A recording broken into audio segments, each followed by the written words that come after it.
Shalom, selamat malam Bu Elia. Selamat malam Pak Mario. Iya, Maaf ya terlambat. boten nopo-nopo Bu. Iya, baik. Kita langsung mulai ya Bu ya. Siap.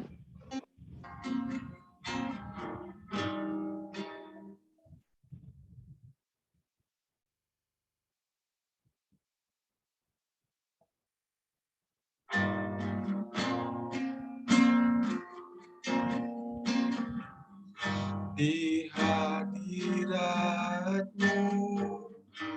ada kuasa yang teduh.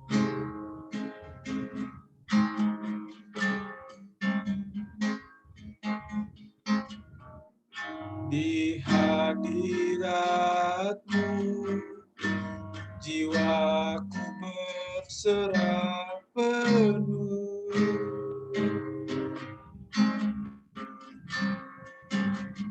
Melenyapkan semua rasa ketakutan, menghiburkan setiap hati yang terluka. Di hadirat-Mu Roh Kudus nyata atasku.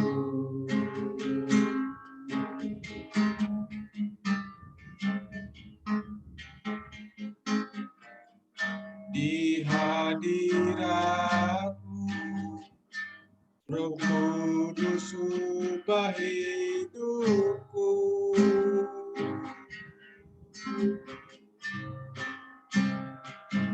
Dipenuhi dengan urapan yang baru, dipulihkan oleh kebenaran firman.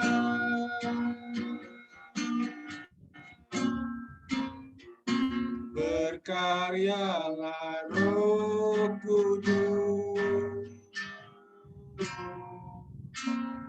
bekerjalah sekarang.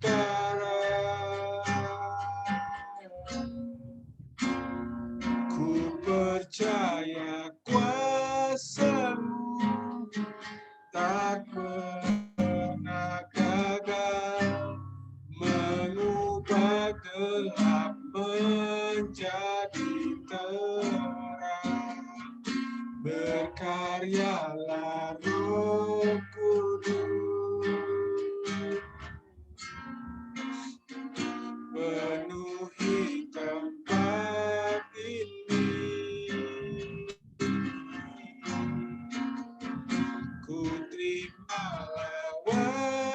lawatan-Mu, penuhi hidupku. Mujizat terjadi sekarang.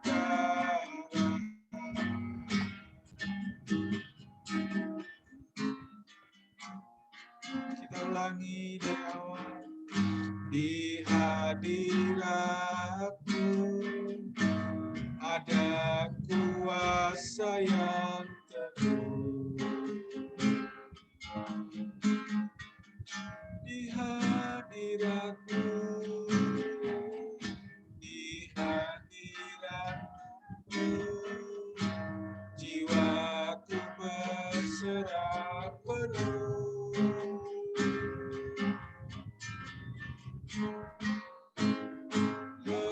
Melenyapkan semua rasa ketakutan,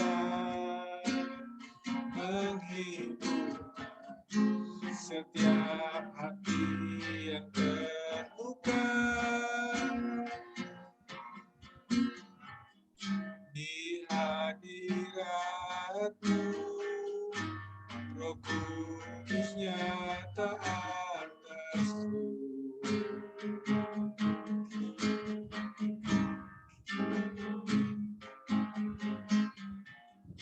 Di hadirat-Mu Roh Kudus ubah hidupku.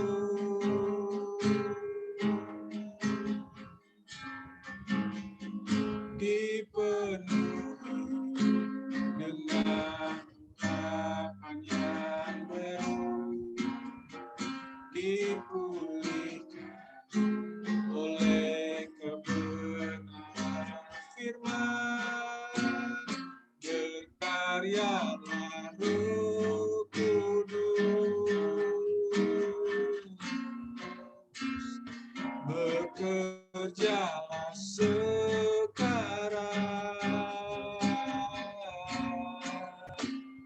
Ku percaya kuasa-Mu tak pernah gagal mengubah gelap menjadi terang. Berkaryalah Roh Kudus, penuhi tempat ini. Ku terima lawatan-Mu, penuhi hidupku. Mujizat terjadi sekarang. Berkaryalah Roh Kudus, berkaryalah Roh Kudus. Oh, berkaryalah Roh Kudus, bekerjalah sekarang. Kami percaya kuasa-Mu tak pernah gagal. Oh, terima kasih Yesus. Tak pernah gagal mengubah gelap menjadi terang. Katakan dengan iman-Mu. Yes, penuhi setiap hati kami ya Tuhan.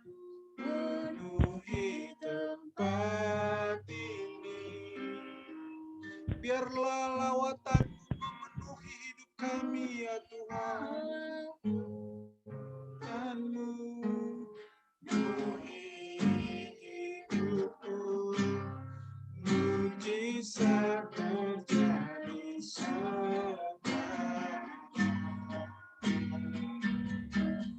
Berkaryalah Roh Kudus.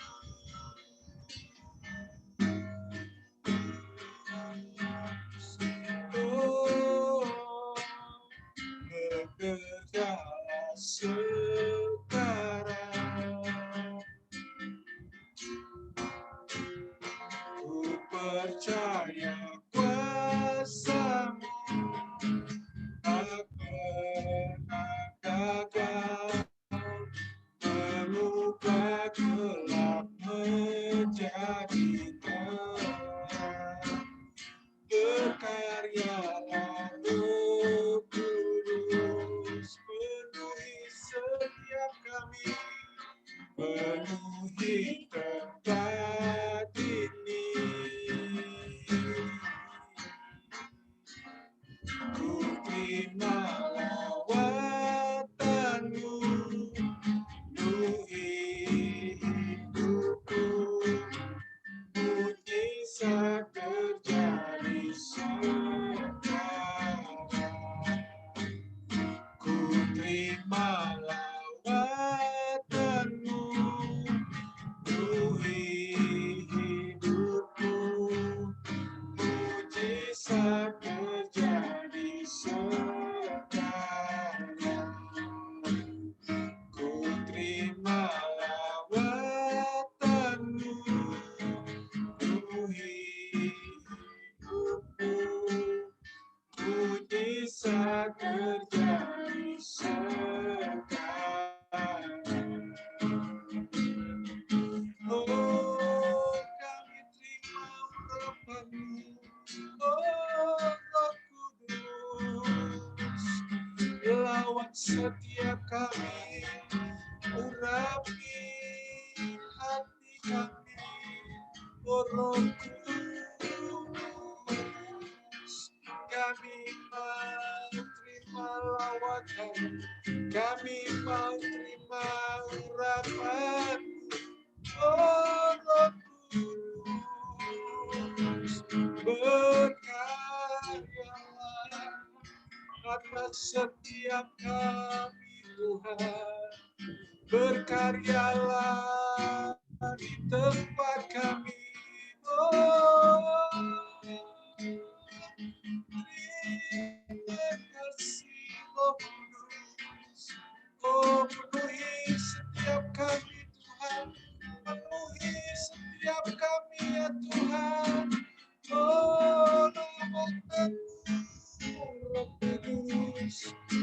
urapanmu, Roh Kudus, itu yang kami perlukan, itu yang kami inginkan. Berkaryalah Roh Kudus, bekerjalah sekarang, lawat setiap kami, lawat hati kami, ya Roh Kudus.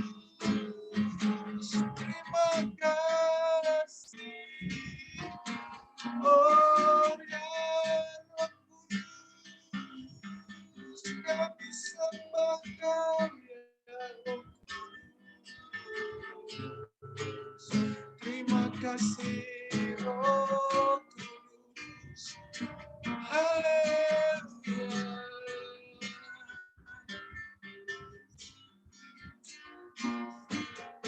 Berkaryalah Roh Kudus,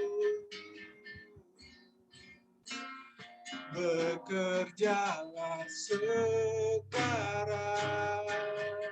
Oh, ku percaya kuasa-Mu tak pernah gagal, mengubah gelap menjadi terang. Berkaryalah Roh Kudus, penuhi tempat ini. Kami terima lawatan-Mu, ku terima.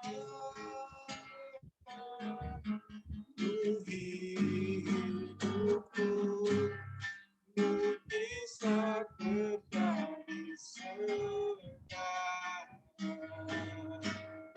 Ku terima lawatan-Mu, hidupku, mujizat terjadi sekarang.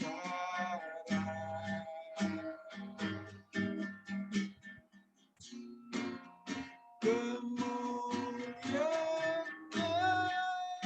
besar dinyatakan, keselamatan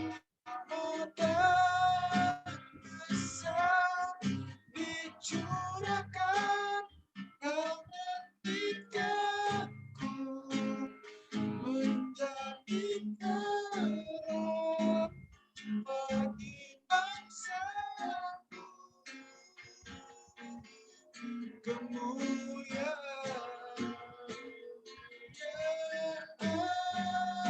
besar,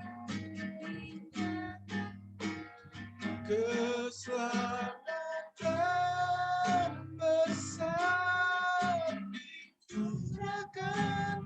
Kau bangkitkanku menjadi terang bagi segala bangsa. Mari katakan sekali lagi, kemuliaan besar dinyatakan, keselamatan besar dicurahkan. Kau bangkitkanku menjadi terang bagi bangsa-Ku.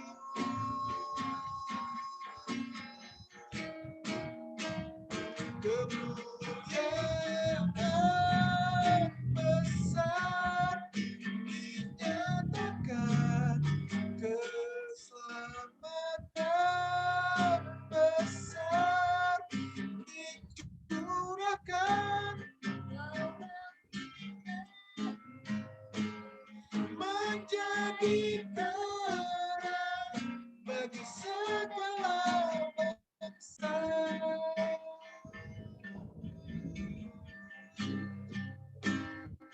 Kau bangkitkanku menjadi terang bagi segala bangsa.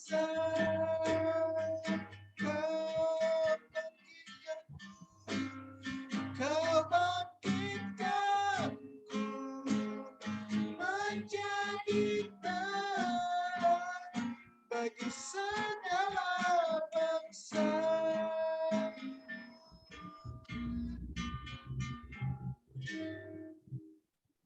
Yes, Tuhan, biar kemuliaan-Mu tercurah atas kami. Biarlah Roh Kudus-Mu melawat, mengurapi setiap kami, dimanapun kami berada saat ini ya Tuhan. Di rumah kami masing-masing, kami percaya ketika 2-3 orang berkumpul dan bersepakat, maka Roh Kudus hadir di tengah-tengah kami. Roh Kudus mengurapi setiap kami. Roh Kudus melawat setiap kami. Sehingga hati, pikiran, perkataan kami bukan lagi kami sendiri, melainkan Roh Kudus yang berkuasa di dalam kehidupan kami. Terima kasih Tuhan, pada malam hari ini kami rindu untuk bersharing, kami rindu untuk berbagi satu dengan yang lainnya tentang kebaikan-kebaikan-Mu, tentang kebenaran firman-Mu, sehingga itu boleh menjadi pelita, menjadi penuntun bagi langkah kehidupan kami. Karena firman-Mu itu adalah pelita bagi kaki kami dan jalan bagi terang kami ya Tuhan. Terima kasih Tuhan. Pada malam hari ini biarlah Roh Kudus sendiri yang mengambil alih setiap hati kami.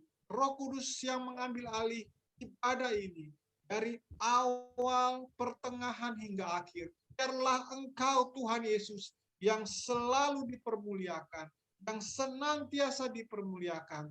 Biarlah Engkau yang semakin besar, kami semakin kecil ya Tuhan. Terima kasih Tuhan Yesus. Inilah doa kami, inilah ucapan syukur kami.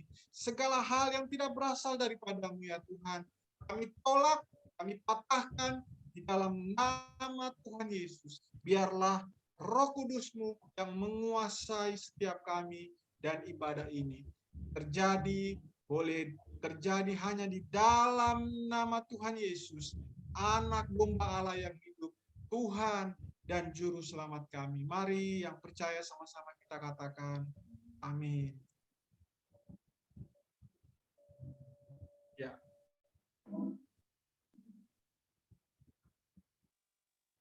Ya, shalom. Bu Ince, Kak Ince apa Bu Ince nih ya saya panggilnya. Ya, shalom juga Bu Elia atau Kak Elian. Shalom Kak Lodi. Kalau Kak Lodi ya sudah pasti Kak ya. Oke. Ya, pada malam hari ini tema yang akan kita, sebentar saya buka video ya, biar enak. Oke. Ya, pada malam hari ini tema mingguan kita dari ibadah pada hari Minggu kemarin adalah hal terbaik yang bisa kita lakukan dalam kehidupan, ya, dalam hidup. Ya.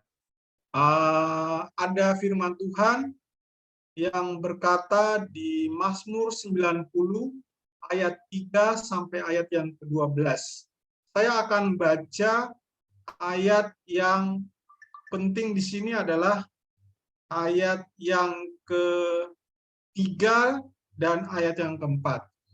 Engkau mengembalikan manusia kepada debu dan berkata, kembalilah, hai anak-anak manusia, sebab di matamu 1000 tahun sama seperti hari kemarin, apabila berlalu, atau seperti suatu giliran jaga di waktu malam. Jadi, hidup manusia di dunia ini begitu singkat ya. Kalau kita baca ke bawah lagi, di ayat yang ke-10, dikatakan masa hidup kami 70 tahun, dan jika kami kuat 80 tahun, dan kebanggaannya adalah kesukaran dan penderitaan. Sebab berlalunya buru-buru, dan kami melayang lenyap. Jadi kehidupan manusia itu di dunia ini begitu singkat ya. Oke, kemudian kita akan masuk di yang pembacaan selanjutnya. Ini ayat yang sangat bagus ya. Saya akan baca lengkapnya aja ya. Dari Efesus pasal 5. Ya. Shalom Kak. Sebentar. Oh, belum. Bentar ya. Efesus pasal 5. Saya akan baca ayat yang ke-15 sampai ayat yang ke-17. Salam Kak Deborah, selamat malam. Shalom Kak, minta maaf Ya, agak terlambat. tidak apa-apa Kak Deborah. Ya, puji Tuhan bisa bergabung. Ya. Oke, Ya. baik saya lanjutkan. Efesus pasal 5 ayat 15 sampai ayat yang ke-17 saya akan baca. Karena itu, perhatikanlah dengan seksama bagaimana kamu hidup. Janganlah seperti orang bebal, tetapi seperti orang arif. Nah, ini ayat 16-nya penting nih. Dan pergunakanlah waktu yang ada, karena hari-hari ini adalah jahat. Sebab itu, janganlah kamu bodoh, tetapi usahakanlah supaya kamu mengerti kehendak Tuhan. Ya, ayat ini begitu penting mengingatkan kita bahwa kita harus sungguh-sungguh mempergunakan waktu yang kita miliki ini yang begitu singkat di dunia ini dengan baik, ya, sehingga waktu kita itu tidak terbuang percuma, ya. 1 detik yang lalu berlalu, kita nggak bisa kembalikan lagi, ya. Kita sudah nggak bisa kembalikan. Waktu yang sudah berlalu, dengan uang seberapa banyak pun 1 triliun, 100 triliun, kita nggak bisa kembalikan waktu yang lalu, ya. Jadi betapa pentingnya waktu itu buat kita semuanya. Oke, saya lanjut. Bagaimana cara mengerti kehendak Tuhan? Nah, tadi kalau di Efesus 5 ayat 17 dikatakan bahwa sebab itu janganlah kamu bodoh, tetapi usahakanlah supaya kamu mengerti kehendak Tuhan. Nah, bagaimana caranya? Yang ada 3 caranya, ya. Tapi sebelum kita masuk dalam itu, ada rahasia mendasar yang paling utama daripada untuk mengerti kehendak Tuhan ini. Yang pertama, caranya yaitu kita harus menyelidiki firman Tuhan, ya. Menyelidiki firman Tuhan itu artinya apa? Artinya kita harus membaca Alkitab kita, ya. Bukan 1 minggu 1 kali hari Minggu aja, bukan, tetapi setiap hari. Bukan hanya sekedar dibaca aja, tetapi direnungkan. Tapi bukan hanya sekedar direnungkan aja, tetapi dilakukan. Nah, sehingga firman Tuhan itu sempurna, ya, di dalam kehidupan kita. Kita tahu kehendak Tuhan, kita mengerti kehendak Tuhan, ya. Itu caranya dengan menyelidiki firman Tuhan. Yang kedua, hidup kita harus dikuasai oleh Roh Allah. Roh Allah, ya, Roh Kudus itu, ya. Jadi kalau kita mau supaya kita mengerti kehendak Tuhan, harus ada Roh Kudus yang menuntun kita, ya. Kalau kita nggak punya Roh Kudus, ya, apalagi misalnya kita belum bertobat, kita masih hidup dalam dosa, Roh Kudus masih di luar kita, ya, kita akan berpikir dengan kekuatan kita sendiri, dengan akal pikiran kita sendiri, sehingga manusia itu kan hikmat dan akalnya terbatas. Mereka mungkin berpikir, oke, saya akan melakukan hal ini karena mungkin kedepannya akan baik. Tapi di mata Tuhan mungkin hal itu keliru, ya. Tapi rencana Tuhan itu saat ini mungkin kita berpikir kok kayak begini gitu, tapi kita nggak tahu ke depannya malah rencana Tuhan itu malah menjadi luar biasa, ya. Itulah bedanya antara orang yang memiliki hikmat Tuhan dengan orang yang tidak memiliki hikmat Tuhan. Dari mana kita mendapatkan hikmat Tuhan itu? Ya, daripada Roh Kudus itu sendiri, ya. Kita ingat di kitab Yakobus, ya, pasal 1, di sana dijelaskan ayatnya, ayat yang keberapa saya lupa, 3 atau 4. Di sana dikatakan bahwa kita harus meminta hikmat, ayat ke-5 kalau nggak salah, daripada Tuhan, dan Tuhan akan memberinya dengan tidak meminta-minta kalau nggak salah, dengan tidak mengungkit-ungkit, ya, kalau nggak salah. Dan kita harus memintanya dengan penuh iman, ya. Saya kalau baca di Yakobus, ya, kita harus memintanya dengan penuh iman, Nah, kalau kita ragu-ragu, maka Tuhan tidak akan memberikan hikmat itu. Nah, itulah yang dimaksud dengan dua rahasia mendasar untuk mengetahui kehendak Tuhan. Yang pertama adalah yang menyelidiki firman Tuhan, yang kedua harus dikuasai oleh Roh Allah atau Roh Kudus. Nah, sekarang ada 3 kehendak Tuhan dalam hidup kita. Ya, nah, saya akan baca, tidak panjang lebar. Yang pertama, Tuhan mau kita beranak cucu dan bertambah banyak. Oke, itu yang pertama ya. Itu dari kitab Kejadian 1 ayat 28.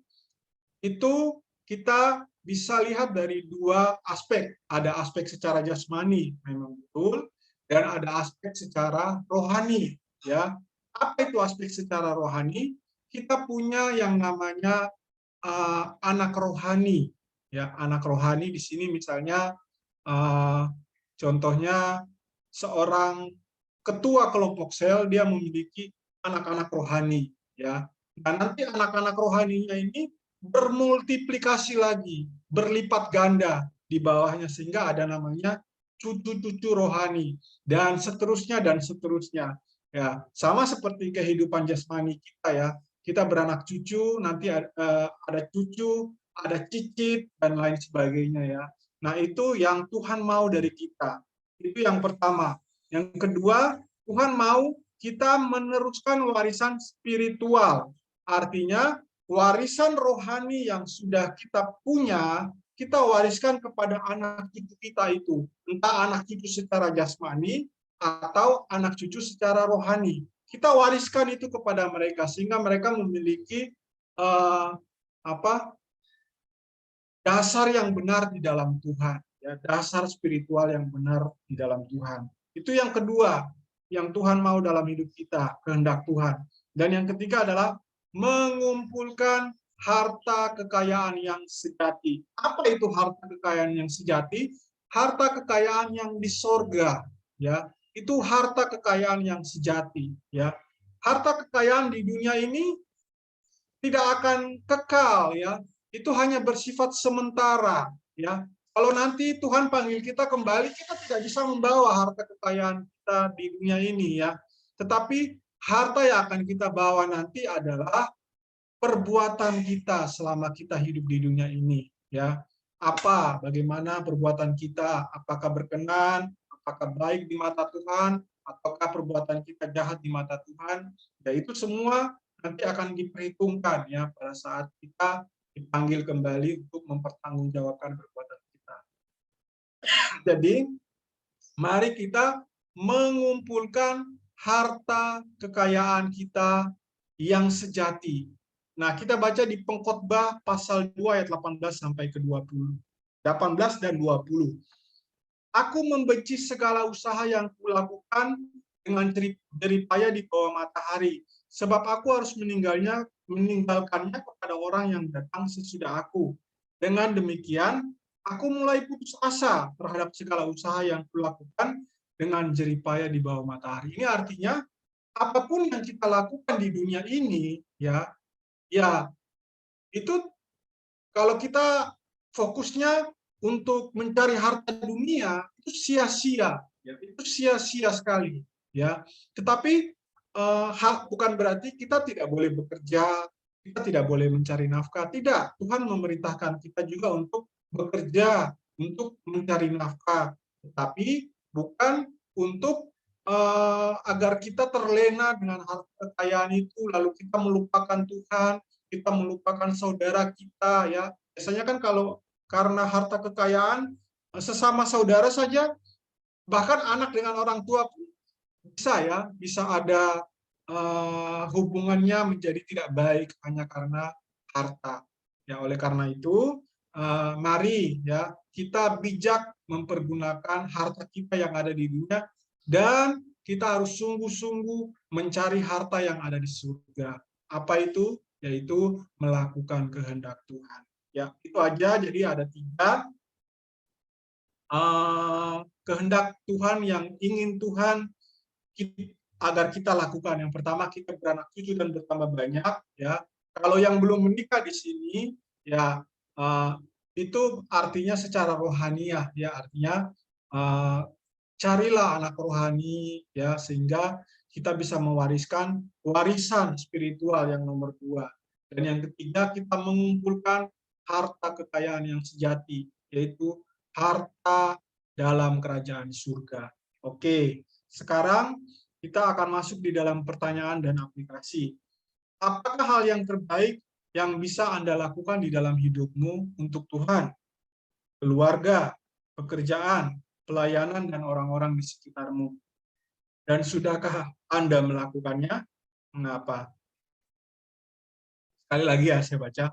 Apakah hal terbaik yang bisa Anda lakukan di dalam hidupmu untuk Tuhan, untuk keluarga, pekerjaan, pelayanan, dan orang-orang di sekitarmu? Dan sudahkah Anda melakukannya? Mengapa? Aplikasinya, setelah Anda mengerti kehendak Tuhan atas hidupmu, maka langkah dan komitmen apakah yang akan Anda lakukan sehingga hal terbaik itu bisa Anda lakukan dalam hidup? Oke, saya yang akan bersharing duluan ya. Kehendak Tuhan, tentu kita mengerti kehendak Tuhan itu dengan tadi yang saya bilang, kita harus membaca firman Tuhan dan harus ada Roh Kudus di dalam kehidupan kita. Nah, saya sangat merema ya dengan pembacaan di dalam materi kita ini dari Efesus pasal 5 ayat yang ke-15, 16, dan yang ke-17. Terutama yang di ayat yang ke-16. Dan pergunakanlah waktu yang ada karena hari-hari ini adalah jahat. Nah, teman-teman, ya, kita mengenal ada 2 jenis waktu, ya. Ada 2 jenis waktu. Dari bahasa Yunani ya. Yang pertama namanya adalah kronos. Kronos itu artinya waktu yang 24 jam ini ya, yang kita jalani ya. Nah, waktu yang 24 jam ini dia akan terus berjalan. Dia tidak akan mundur ke belakang. 1 detik pun dia tidak akan mundur. Tapi dia akan terus berjalan terus ke depan. Nah, orang Indonesia seringkali mereka suka menyanyiakan waktu yang ada. Ya, mereka bilang, sudahlah, besok aja lah, masih ada besok. Besok aja baru dilakukan. Nah, beda dengan orang dari luar negeri. Mereka sangat menghargai waktu. Mereka sangat disiplin waktu. Ya, sehingga ketika ketika mereka punya pekerjaan, mereka akan menuntaskannya itu, ya, sungguh-sungguh memanfaatkan waktu itu dengan sebaik mungkin sehingga jangan sampai waktunya terbuang begitu saja, ya. Itu yang namanya kronos, ya. Artinya mari kita pergunakan waktu kita sebaik mungkin, ya. Jangan menyia-nyiakan waktu kita karena di sini dikatakan karena hari-hari ini adalah jahat, ya. Jadi itu yang pertama, kronos. Kemudian yang kedua, kita mengenal namanya kairos. Mungkin ada teman-teman di sini yang sudah sering mendengar kata tersebut. Apa itu kairos? Kairos itu adalah waktunya Tuhan. Kairos itu tidak akan selalu terjadi di dalam kehidupan kita. Oh iya, oke. Hati-hati Bu, sambil dengar nggak apa-apa. Iya. Oh iya, nggak apa-apa Kak Deborah, nggak apa-apa. Iya. Ya, Bu Elia hati-hati ya. Oke. Jadi yang kedua itu adalah kairos, waktu Tuhan. Ya, waktu Tuhan itu tidak selalu terjadi di dalam kehidupan kita. Ya, misalnya contoh kita menderita sakit, tiba-tiba kita sembuh. Nah itulah kairos, waktu Tuhan yang terjadi atas hidup kita. Ya, jadi mari kita kalau sungguh-sungguh mendekat kepada Tuhan, ya kita menantikan penggenapan janji Tuhan dalam kehidupan kita. Itulah yang disebut dengan kairos. Kita menunggu dan waktu Tuhan itu terjadi. Ya, nah ada suatu ilustrasi ya. Saya dapat ini dari teman juga, ya teman Komsel juga. Ilustrasinya ini sangat bagus sekali untuk mengingatkan kita agar mempergunakan waktu kita sebaik mungkin. Ya, ada sebuah ilustrasi ya, saya akan menceritakannya. Jadi ada seseorang, dia mau pulang ke rumahnya pada malam hari, ya. Dan rumahnya itu kalau jalannya mau ke rumahnya itu melewati pinggir kali, ya. Dan tidak ada penerangan di sepanjang jalan itu, gelap. Nah, jadi orang ini berjalan, tiba-tiba kakinya terantuk. Apa terantuk itu tahu ya teman-teman ya? Terkena kantong batu dan dia terjatuh. Ya, orang ini terjatuh. Lalu apa yang dia lakukan? Dia ambil kantong batu itu, ya, dan supaya dia menikmati perjalanannya yang penuh dengan kegelapan itu, setiap batu dari kantong itu diambil satu persatu, dia lempar ke kali. Celup, ya kalau dilempar, pluk, gitu kena air, ya. Terus jalan lagi, habis itu lempar lagi, pluk, dan lama-lama dia mulai merasa senang, ya, mendengarkan suaranya sambil melempar batu itu, ya, di tengah kegelapan, dia mulai merasa senang, keasikan. Celup, pluk, gitu ya, kena air ya. Nah, sampai akhirnya dia mendekati rumahnya. Ketika mendekati rumahnya itu kan akan muncul cahaya dari rumahnya.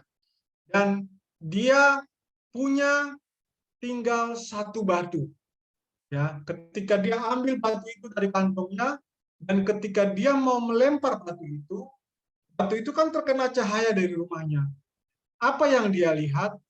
Ternyata batu yang dia pegang dan akan lempar itu adalah batu permata. Ya, betapa menyesalnya dia. Berapa banyak batu permata yang sudah dia lemparkan ke kali. Ya, itulah yang menjadi pelajaran buat kita. Artinya, mari ketika kita masih punya waktu yang Tuhan berikan, ya, kita pergunakan waktu kita dengan sungguh-sungguh, ya, baik di dalam keluarga, baik di dalam pekerjaan, baik di dalam pelayanan, di dalam studi kita, apapun, ya, kita lakukan itu dengan sungguh-sungguh untuk Tuhan, ya. Kalau kita melakukan untuk mencari penilaian manusia, itu sia-sia. Karena manusia pada dasarnya, mereka tidak akan pernah puas dengan sesuatu. Kita melakukan menurut kita sudah yang terbaik, tapi menurut orang lain belum tentu yang terbaik. Tapi kalau kita lakukan yang terbaik untuk Tuhan, maka Tuhan pasti akan memberi kita upah. Baca di Kolose 3 ayat 23 sampai 24, ya. Yaitu Kolose 3 ayat 23, apapun yang kamu perbuat, perbuatlah dengan segenap hatimu seperti untuk Tuhan dan bukan untuk manusia. Ayat ke-24-nya apa? Dikatakan kita akan menerima upah dari apa yang kita lakukan untuk Tuhan itu. Jadi kita kembali lagi ke bahan sharing kita pada malam hari ini. Selama kita masih diberikan kesempatan hidup, mari kita melakukan kehendak Tuhan. Kehendak Tuhan itu apa? Banyak sekali. Kita bisa baca di firman Tuhan, ya. Kehendak Tuhan itu banyak. Contohnya, Tuhan bilang, beritakanlah Injil, baptislah orang dalam nama Bapa, Anak, dan Roh Kudus, amanat agung, ya. Beritakanlah Injil ke seluruh dunia. Terus Tuhan bilang apa? Kehendak Tuhan supaya kita melayani sesama kita, melayani orang-orang yang misalnya janda-janda, melayani orang yang sakit, melayani orang yang ada di dalam penjara. Itu yang Tuhan kehendaki, ya. Perintah Tuhan, ya, kehendak Tuhan itu sama, ya, bersama dengan perintah Tuhan itu sama aja, ya. Kasihilah Tuhan Allahmu dengan segenap hatimu dan dengan segenap jiwamu dan dengan segenap akal budimu, dan kasihilah sesama manusia seperti dirimu sendiri. Jadi ketika kita ingin mengasihi Tuhan, caranya cuma satu, kasihi orang-orang yang ada di sekitar kita, ya, keluarga kita, saudara kita, ya. Itulah, ya, kita melihat Tuhan ada di dalam mereka itu. apalagi mereka yang hidupnya saat ini sedang kurang beruntung, ada di dalam pergumulan, ada di dalam sakit penyakit. Kita melihat Tuhan di dalam hidup mereka. Itulah yang kita layani. Kita melakukan kehendak Tuhan. Itulah yang Tuhan inginkan. Dan itu sama seperti kita mengumpulkan harta di dalam kerajaan surga. Jadi, yang menjadi pertanyaan, apakah hal terbaik yang bisa Anda lakukan dalam hidup untuk Tuhan, keluarga, pekerjaan, pelayanan, dan orang-orang di sekitarmu? Lakukan kehendak Tuhan. Ya, baca firman Tuhan setiap hari. Apa yang Tuhan perintahkan, lakukan. Ya, itulah yang Tuhan kehendaki dalam hidup kita.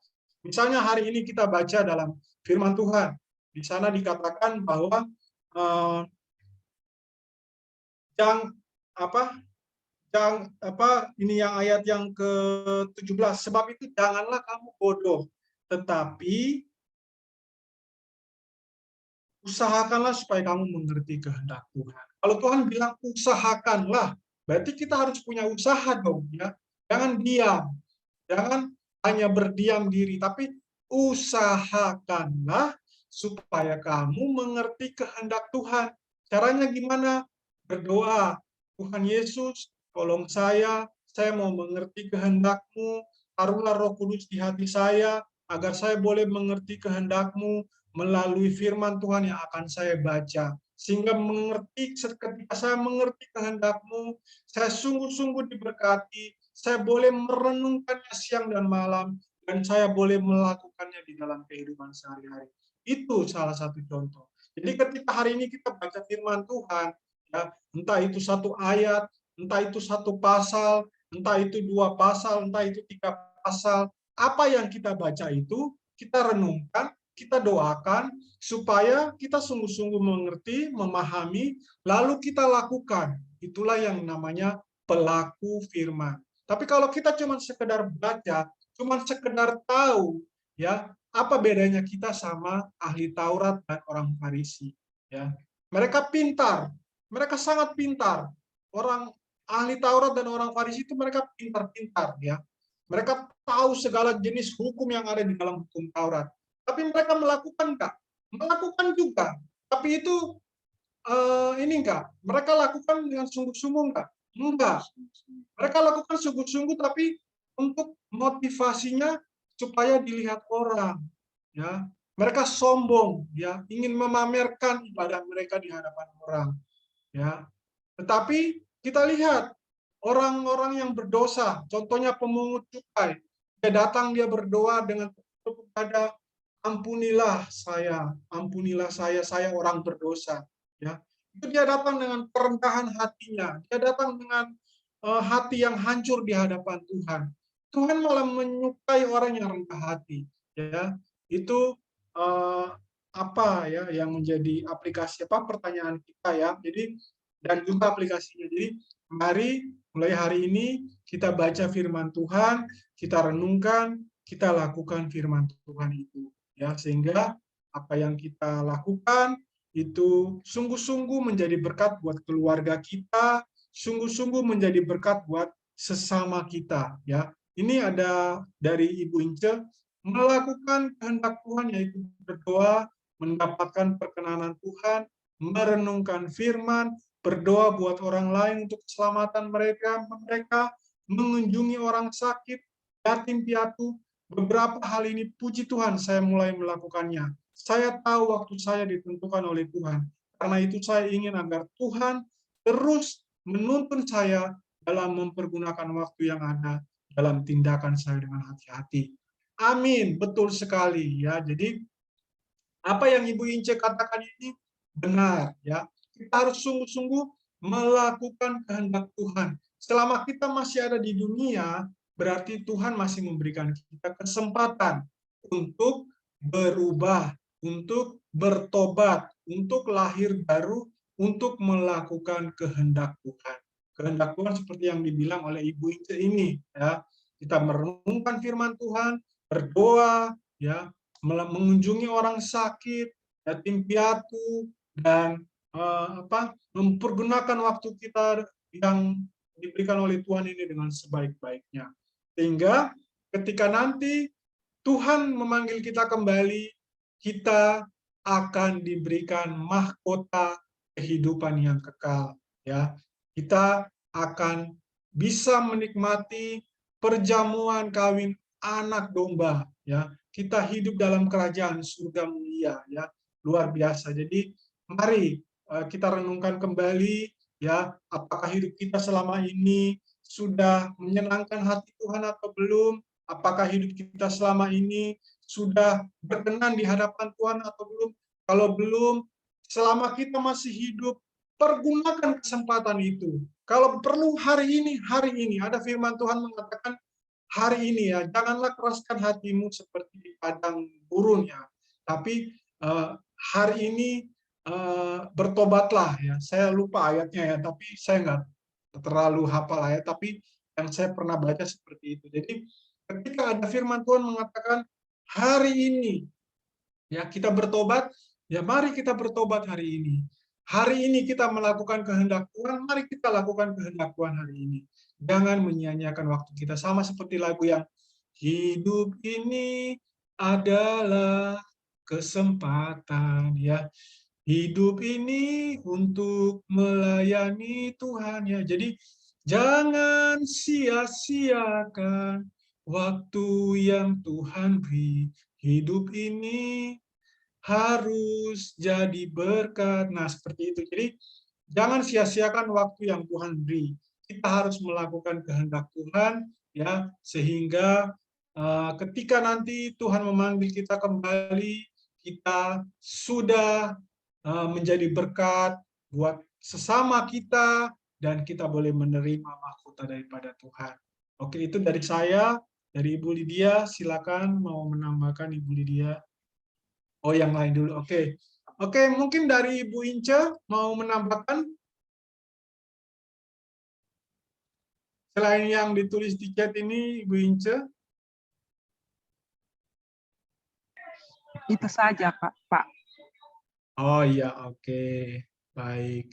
Ya, kita doakan ya, semoga Tuhan mau pakai hidup Ibu Ince ini lebih dahsyat lagi ya dalam pelayanan, baik pelayanan di dalam keluarga, baik pelayanan di dalam gereja, dalam pekerjaan, ya Tuhan mau pakai lebih lagi ya. Oke, terima kasih Bu Ince. Kemudian ini Ibu Elia masih dalam perjalanannya. Oke, kalau sudah sampai kabari ya Ibu Elia ya. Oke, dari Kak Deborah mungkin ada yang mau di-sharingkan pada malam hari ini, Kak Deborah. Ya, sama-sama Bu Ince. Ya.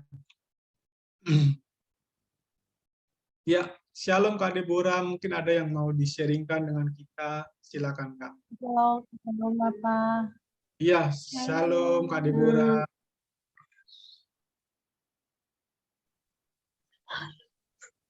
Ya, silakan Kak.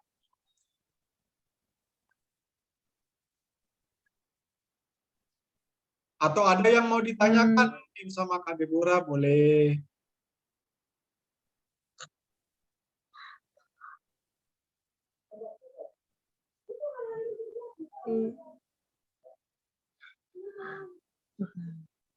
Jangan malu-malu Kak, nggak apa-apa Kak Deborah. Ada yang mau di-sharingkan, atau ada mau kesaksian, boleh. Atau ada yang mau ditanyakan, juga boleh. Silakan Kak Deborah. Oh biar kesaksian saya Bapak. Oh iya, silakan Kak Deborah. Pertama-tama saya patut bersyukur kepada Tuhan Yesus karena Tuhan begitu baik di dalam kehidupan keluarga kami. Amin. Teruntuk Bapak di dalam beberapa hari ini ia mengalami sakit. Nah, sakit. Mama menelpon saya untuk tolong doakan buat Bapak. Puji Tuhan, mujizat terjadi pada diri Bapak. Jadi sekarang Bapak sudah sembuh. Puji Tuhan, ya. Iya, Bapak. Sakit apa, Kak Deborah? sakit lambung Oh, lambung. Iya, iya. dan demam panas. Ada kecapean juga toh. Iya. Tapi sekarang sudah sembuh ya, Kak Deborah ya. Iya, puji Tuhan sekarang sudah sembuh. Puji Sekarang sudah Tuhan. melakukan aktivitas. Iya, Iya, puji Tuhan. Semoga Bapak selalu sehat ya. Di Bapak di amin. kampung ya. Iya, Bapak. Iya, semoga beliau selalu sehat ya, supaya Amin. bisa terus bekerja ya, bisa menjadi kepala keluarga, supaya menjadi pengayom ya, penopang bagi anggota keluarganya. Amin. Iya, baik. Terima kasih Kak Deborah buat sharingnya pada malam hari ini. Nanti kita doakan lagi ya di akhir konsel. Iya, Terima Bapak. kasih Kak Deborah. Iya, baik. Dari Iya. Kak Lodi, silakan Kak Lodi. Ada yang mau di-sharingkan buat kita, Kak Lodi?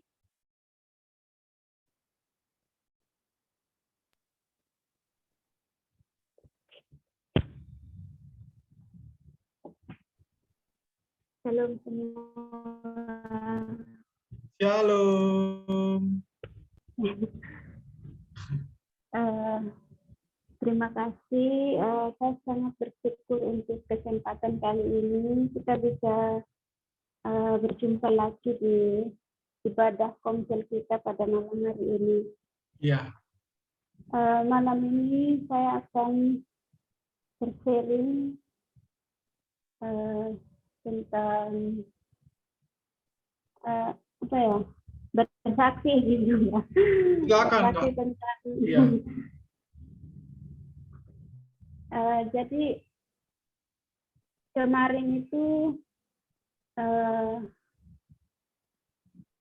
saya dapat undangan dari Pak Mario ya untuk ikut bergabung dalam ibadah atau iya. iya betul. Saya mohon maaf ya Pak, kemarin tidak bisa bergabung Tidak karena apa-apa Kak. Tidak apa-apa. saya Iya. lagi sakit, lagi kritis sekali, jadi tidak bisa. Saya habis lihat WA-nya sebentar, saya sudah tidak bisa lagi. Mau duduk pun tidak bisa karena itu efek dari vaksin dosis ketiga. Iya. Nah, paginya saya ikut vaksin, terus saya kembali ke rumah itu masih baik-baik saja, dan saya kira ini mungkin tidak ada efeknya. Tapi pas sore hari saya habis selesai tugas, saya langsung siap-siap makan malam, terus ya biasa, masih biasa. Nah, saya pas terima WA, itu saya merasa ada yang aneh. Ada yang aneh dalam tubuh saya, itu aneh sekali rasanya. Dan itu tidak pernah saya rasakan, tidak pernah, sekalipun tidak pernah. Baru Iya. kemarin itu. Saya sampai pegang HP saja tidak bisa, itu sampai mau jatuh HP-nya. Jadi saya langsung lari-lari ke kamar, saya duduk, tapi tidak bisa. Itu tubuh saya itu seperti ada dua aliran itu bertemu, kayak setrum ya, kayak dua kabel disentuh, terus ada setrumannya, jadi kayak disetrum tubuhnya. Jadi tiba-tiba itu ada rasa sakit sekali, seluruh badan itu rasanya kayak mendidih. Itu badan saya mulai kaku, itu sekitar jam 6:30, itu saya mulai kaku, saya tidak bisa berdiri, terus saya mau duduk, mencoba duduk, tapi tidak bisa juga. Akhirnya rasa takut itu mulai muncul, tapi saya bilang gini, ya Tuhan, tolong kuatkan saya saya pengen sekali bergabung di ibadah malam ini, tapi kalau memang tidak bisa ya tidak apa-apa. Saya serahkan saja semua pada Tuhan. Jadi habis itu saya rasa lebih kayak semakin apa ya, rasa sakit di tubuh saya itu lebih parah lagi. Akhirnya saya berbaring itu, tubuh saya itu mulai tidak bisa digerakin. Tangan saya juga tidak bisa bergerak, saya hanya terbaring lurus, lihat ke atas. Saya menangis, terus saya berdoa, saya minta Tuhan kuatkan saya karena saya merasa sangat lemah, saya tidak kuat. Akhirnya saya habis berdoa itu, saya masih merasa lemah sekali. Tapi mulut saya itu tidak bicara, saya hanya doa dalam hati sambil menangis. Saya menyanyi, saya memuji Tuhan, saya menyembah Tuhan dalam roh itu. Saya bilang, Tuhan, saya percaya bahwa apapun yang saya alami saat ini, kuasa Tuhan itu lebih besar daripada apa yang saya alami sekarang. Apapun penderitaannya, saya percaya bahwa roh Tuhan yang ada di dalam tubuh saya itu lebih besar daripada penderitaan saya. Saya imani saja dan saya terus berdoa menyembah terus sampai setengah jam. Setengah jam itu sampai jam 7 lebih. Itu masih tetap saya belum bisa bergerak, tubuhnya belum bisa digerakin.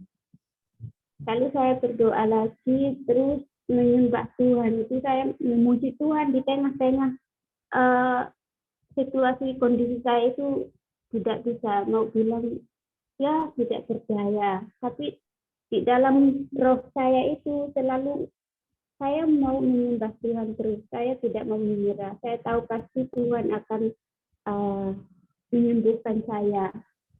Nah saya terus seperti itu sampai setengah jam, tapi masih belum. Saya diam sejenak, terus saya menangis. Kira-kira setengah jam lebih itu saya mulai saya bisa menggerakkan tangan saya. Jadi saya ambil HP saya, terus saya lihat, saya baca salah satu firman Tuhan, lalu saya berdoa.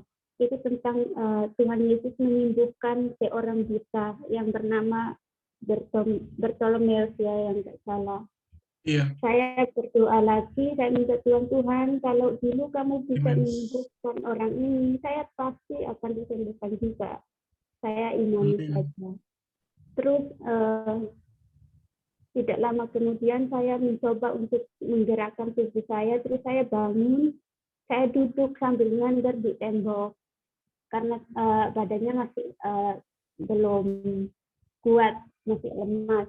Terus saya duduk sebentar, tangan saya bisa gerakin. Akhirnya saya ambil Alkitab saya di sebelah itu meja dan buku saya dan pulpen. Saya menulis kembali yang tadinya saya lagi berbaring dan apa yang saya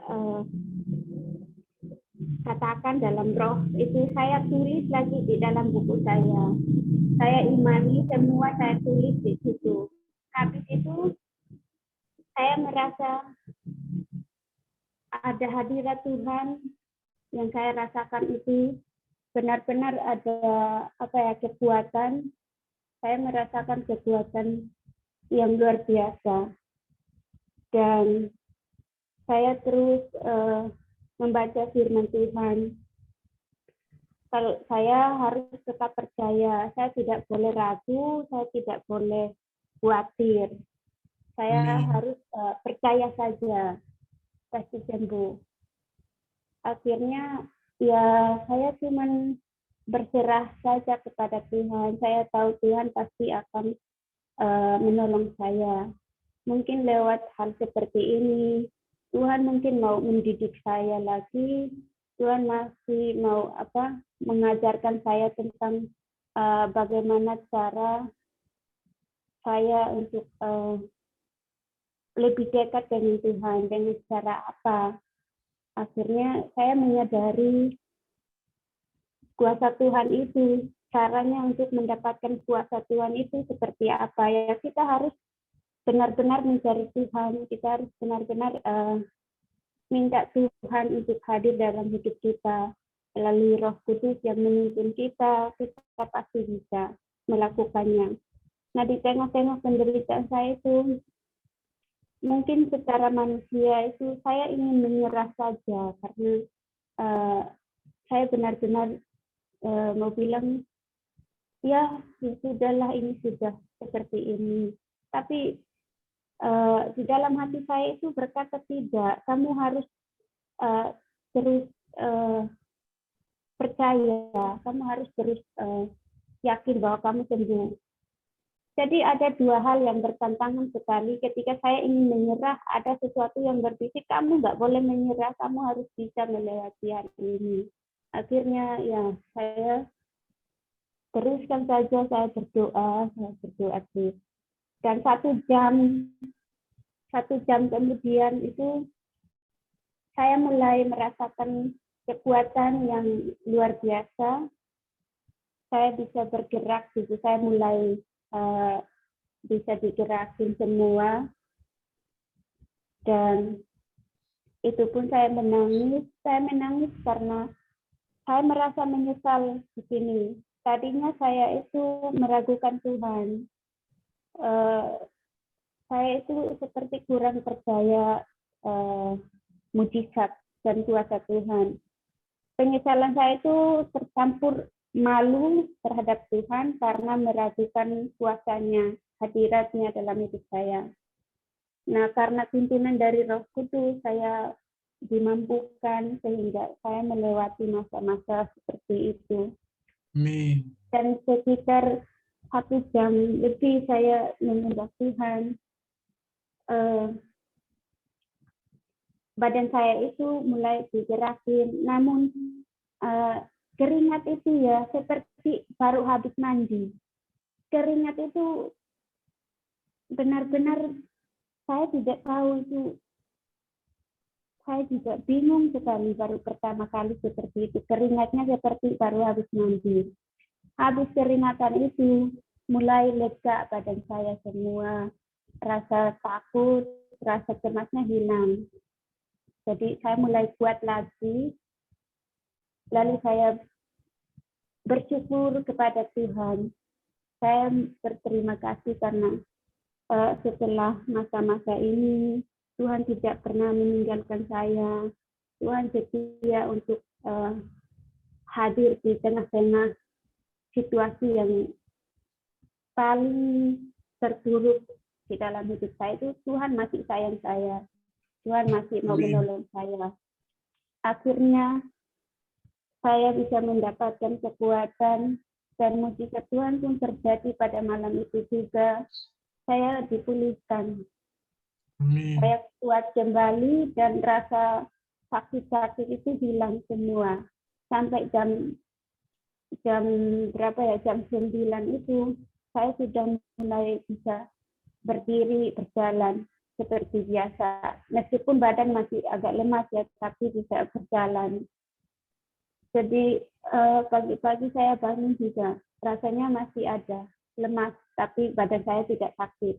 Dan saya percaya bahwa kalau bukan Tuhan yang menolong saya, pasti saya sudah hilang. Nyawa saya itu mungkin tidak berlalu. Tapi karena ada Tuhan, saya bisa hidup lagi. Saya bisa sembuh, dipulihkan dari semuanya. Jadi di sini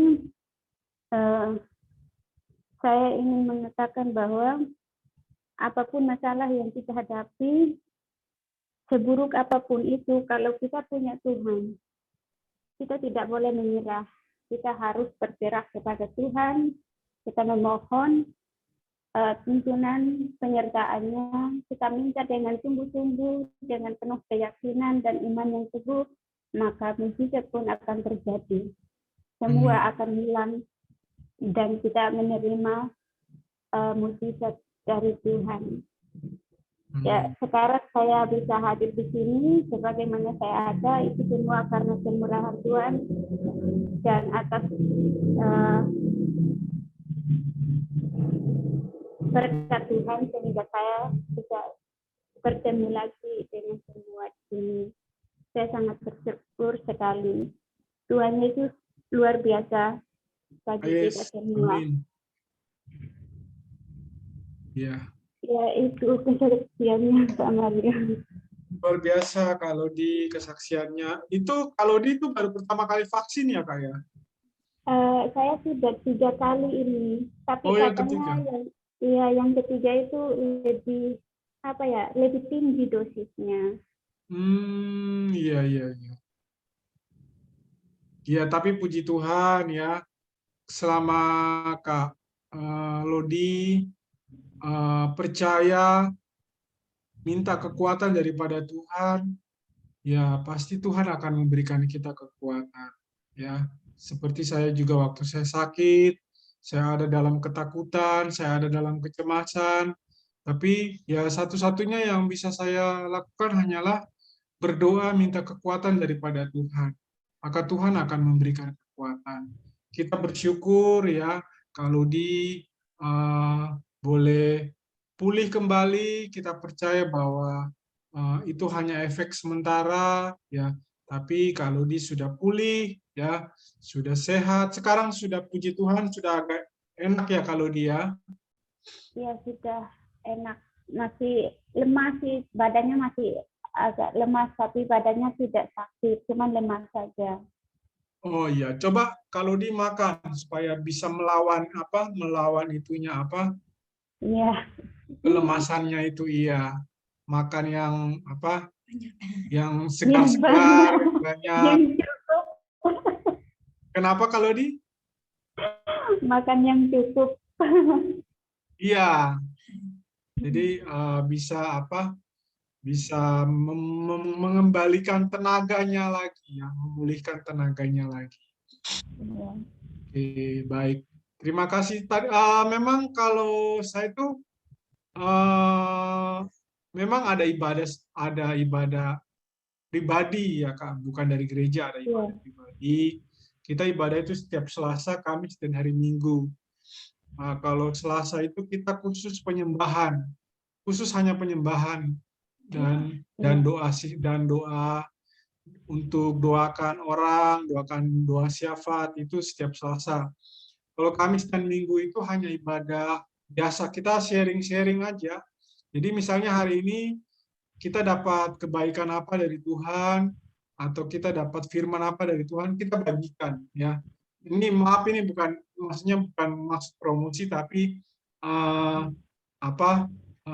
ini karena saya merasa kalau cuma ibadah cuma 1 minggu 2 kali itu kayaknya kurang. Jadi saya ingin ibadah itu supaya bisa ada komunitas, ada persekutuan yang kita sama-sama saling berbagi ya.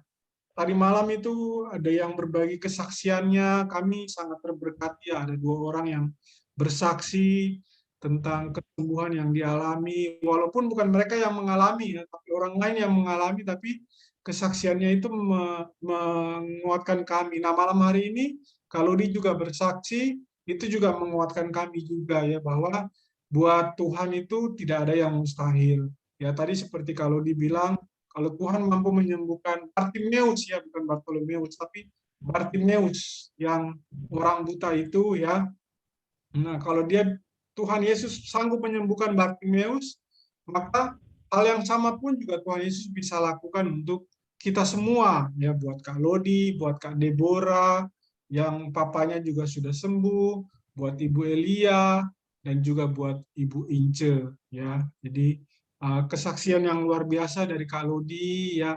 Kalau ada apa-apa Kak Lodi misalnya butuh dukungan doa ya, jangan sungkan-sungkan ya, kabari ke kami atau ke grup supaya kita bisa saling mendoakan ya. Karena kalau yang ibadah yang saya jalani ibadah yang saya pribadi ya, itu kita punya namanya lingkaran doa. Jadi kalau ada yang punya pergumulan, kita semua ikut membantu mendoakan. Sebenarnya itulah ya, makanya saya juga membentuk itu tuh di komunitas Komsel ini juga sama ada pokok-pokok doa. Jadi artinya kita mendoakan kalau ada teman-teman kita atau ada saudara kita yang ada dalam persoalan, ya itulah tugas saudara-saudara kita ini, tugas masing-masing kita ini untuk mendoakan. Ya, kita mungkin tidak bisa melakukan apa-apa, misalnya kita tidak bisa karena jauh lokasinya menjenguk dan lain sebagainya. Tapi cukup dengan mendoakan saja itu sudah menjadi kekuatan loh ya buat saudara kita yang sedang ada di dalam pergumulan, saudara kita yang sedang ada di dalam permasalahan. Jadi kita harus punya komunitas yang kuat ya. Komunitas itu saling mengikat, saling mendukung. Artinya kita ini kan tubuh Kristus ya. Mata, telinga, mata itu saya salah tunjuk tadi ya. Jadi mata, telinga, hidung, mulut, iya makanya tadi saya telinganya di sini. Itu semua itu saling membutuhkan ya. Kalau satu sakit, ya semuanya ikut sakit gitu. Jadi itulah yang namanya persekutuan tubuh Kristus. Sama seperti mula-mula gereja mula-mula ya. Mereka sama-sama berbagi, mereka sama-sama saling menyembah Tuhan, saling mendoakan, saling memecah roti bersama-sama. Itulah yang namanya komunitas ya. Jadi komunitas itu untuk bukan untuk melemahkan kita, tapi untuk menguatkan satu dengan yang lainnya. Jadi saya bangun komunitas itu supaya kita bisa menguatkan. Demikian pula dengan Komsel ini ya. Saya percaya bahwa Komsel ini pun ya kita yang hadir ya saya percaya mungkin orangnya ganti-ganti tapi yang setia ini seperti Kak Lodi, Ibu Elia ya, Kak Deborah juga sudah beberapa kali ikut ya. Ada beberapa teman juga yang sering ikut tapi sekarang malah sudah jarang ikut ya. Kita nggak tahu ya apa yang mereka saat ini alami ya, tapi kita bawa saja dalam doa. Kita doakan mereka ya supaya kita saling menguatkan. Itulah namanya saudara rohani ya, keluarga rohani ya. Jadi itulah tujuan daripada keluarga rohani ya. Terima kasih buat sharingnya pada malam hari ini Kak Lodi yang sangat memberikan kita kekuatan bahwa ketika kita lemah, ketika kita sakit, datanglah sama Tuhan. Mintalah pertolongan dari Tuhan, maka Tuhan akan menolong kita. Ya, ini Ibu Ince karena baterainya lowbat ya, jadi beliau keluar. Oke, terima kasih ya Kak Lodi ya. Makan saja yang enak-enak, yang panas-panas apa bakso atau sop ya, supaya pulih lagi, supaya kuat lagi ya. Itu dilawan dengan makanan Kak Lodi ya. Ya, terima Ya, kasih. oke. Terima kasih Kak Lodi. Coba kalau Kak Lodi ada di Jogja, kita makan sama-sama ya, bisa datang ke sini kita makan sama-sama. Tapi kalau ini kan jauh di Surabaya ya, jadi kita cuma bisa bantu doa supaya kalau di cepat pulih lagi. Amin ya, terima kasih Kak Lodi. Oke, dari Ibu Lydia silakan, dari ada yang mau ditambahkan? Iya. Shalom semuanya. Tadi sudah lengkap ya dijelaskan sama Pak Mario. Kalau minggu kemarin kita temanya mencari Tuhan ya, dalam hidup ini kita harus mencari Tuhan. Mencari Tuhan itu sebenarnya Tuhan lebih dulu ya mencari kita. Artinya kalau kita mencari Tuhan itu kita mencari kehendaknya Tuhan di dalam hidup kita. Kemudian yang minggu kemarin itu kita mencari Tuhan dan saya dapat terimanya dari Amos 5 ayat 4. Sebab beginilah firman Tuhan kepada kaum Israel. Carilah aku maka kamu akan hidup. Jadi kalau kita mau hidup kita harus mencari Tuhan karena firman Tuhan mengatakan seperti itu ya. Carilah aku maka kamu akan hidup. Hidup itu maksudnya kalau kita hidup kita bisa menghidupkan orang-orang di sekitar kita juga ya. Kita bisa menjadi dampak. Tetapi kalau kita tidak mencari Tuhan, kita nggak bisa berbuat apa-apa, karena hidup itu cuma ada di dalam Tuhan. Hidup itu ada dua ya, dalam hidup rohani dan juga jasmani. Kalau rohani itu kayak, kalau orang yang hidup itu, orang itu punya pengharapan, orang itu ada semangatnya, orang itu ada spiritnya tuh hidup gitu ya. Tapi kalau yang dikatakan mati itu, yaitu nggak punya pengharapan. Jadi apa ya, kalau dilihat itu spiritnya itu padam, rohnya itu padam gitu, nggak ada semangatnya gitu ya. Nah, tapi kalau kita mencari Tuhan, kita itu akan hidup, bahkan kita bisa memberikan semangat untuk teman-teman kita yang sedang dalam pergumulan, yang sedang bimbang, seperti itu ya. Itu yang minggu kemarin. Nah, sekarang kita belajar tentang Mencari hal terbaik yang bisa kita lakukan dalam hidup. Jadi, kalau di bahan sharing ini disebutkan ya, betapa singkatnya hidup kita ya di dunia ini. 70 tahun jika kuat, 80 tahun masa hidup kami 70 tahun, dan jika kami kuat 80 tahun, dan kebanggaannya adalah kesukaran dan penderitaan. Ini yang dari Mazmur tadi ya, betapa singkatnya hidup manusia di dunia ini. Lalu hidup yang begitu singkat, bagaimana kita akan menjalani hidup yang singkat ini gitu ya. Apa yang harus kita lakukan di dalam hidup yang singkat ini gitu. Kita bahkan nggak pernah tahu ya umur kita itu sampai di mana. Jika hari ini kita masih ada sama-sama bersekutu, itu adalah kesempatan yang Tuhan berikan sama kita, dan kita juga udah nggak bisa lagi balik ke tadi yang kata Pak Mario ya, kita nggak bisa balik lagi meskipun itu satu detik yang sudah berlalu, kita udah nggak bisa balik lagi. Itu saya dapatnya dari Pengkhotbah 9 ayat yang ke-10. Segala sesuatu yang dijumpai tanganmu untuk dikerjakan, kerjakanlah itu sekuat tenaga. Karena tak ada pekerjaan, pertimbangan, pengetahuan, dan hikmat dalam dunia orang mati, kemana engkau akan pergi. Jadi, dalam hidup yang singkat ini, sebaiknya apa yang kita jumpai sama tangan kita, kita kerjakan dengan sungguh-sungguh. Apa yang Tuhan percayakan sama kita, kita lakukan dengan sungguh-sungguh ya. Dan itu harus seturut dengan kehendaknya Tuhan. Jadi fokus kita itu kepada Tuhan ya.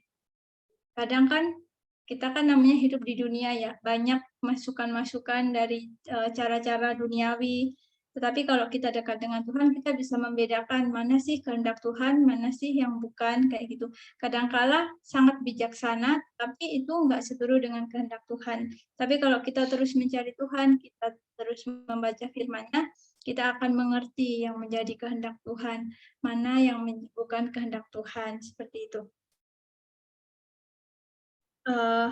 Terus tadi juga udah disampaikan ya Pak Mario dari Efesus yang tadi, kita harus memperhatikan dengan seksama bagaimana kita hidup. Jangan seperti orang bebal, tetapi seperti orang arif. Jadi kita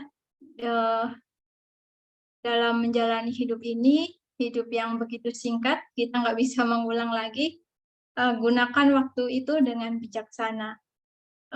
Karena supaya kita itu tidak ada penyesalan ya. Kadang-kala kalau kita nggak bijaksana menggunakan waktu, kita akan menyesal di kemudian hari. Oh ya, kenapa ya dulu waktu saya kuat kok saya nggak melakukan ini, melakukan itu, kayak gitu. Ini untuk duniawi ya.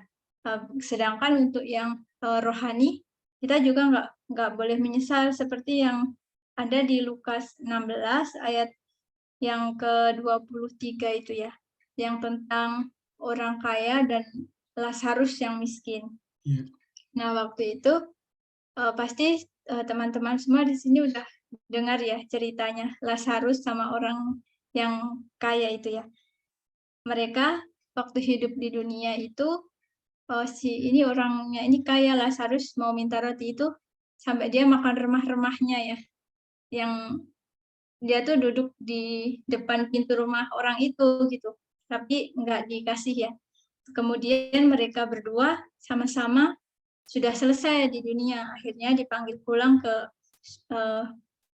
dipanggil pulang ya karena sudah selesai. Terus di sana, di dunia yang akan datang itu,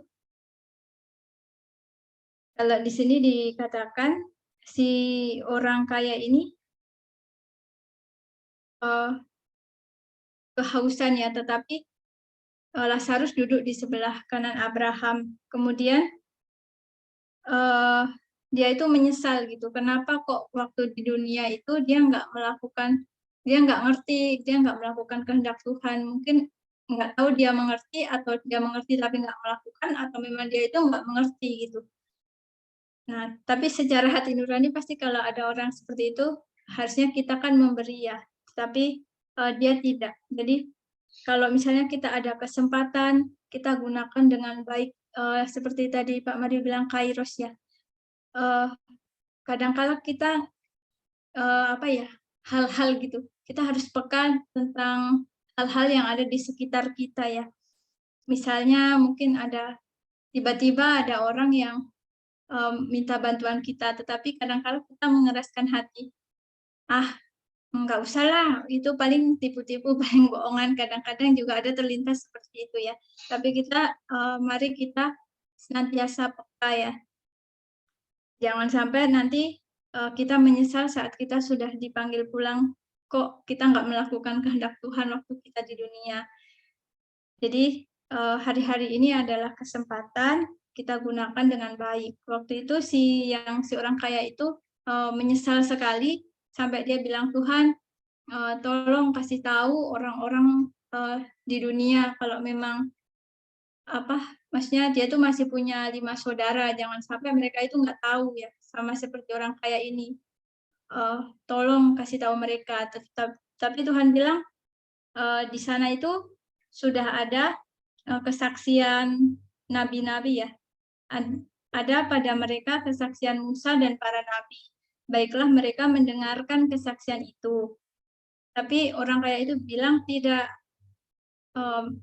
kirim orang yang sudah mati, maksudnya orang yang udah mati dikirim gitu supaya memberitahu sahabat-sahabat saudara-saudaranya si orang kaya itu. Tetapi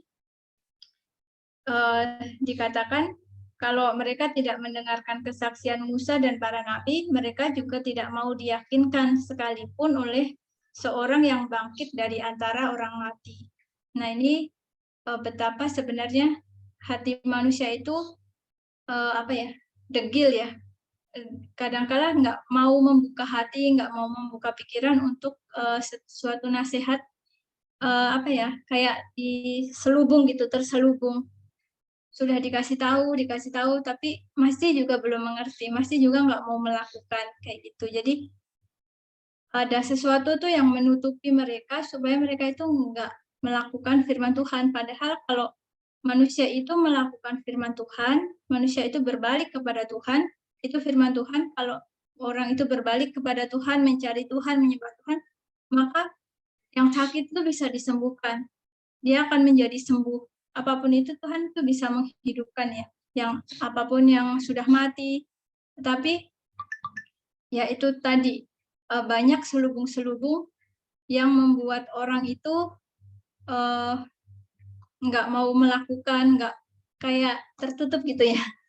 Harusnya tuh ini loh kehendak Tuhan, tapi kita tuh kayak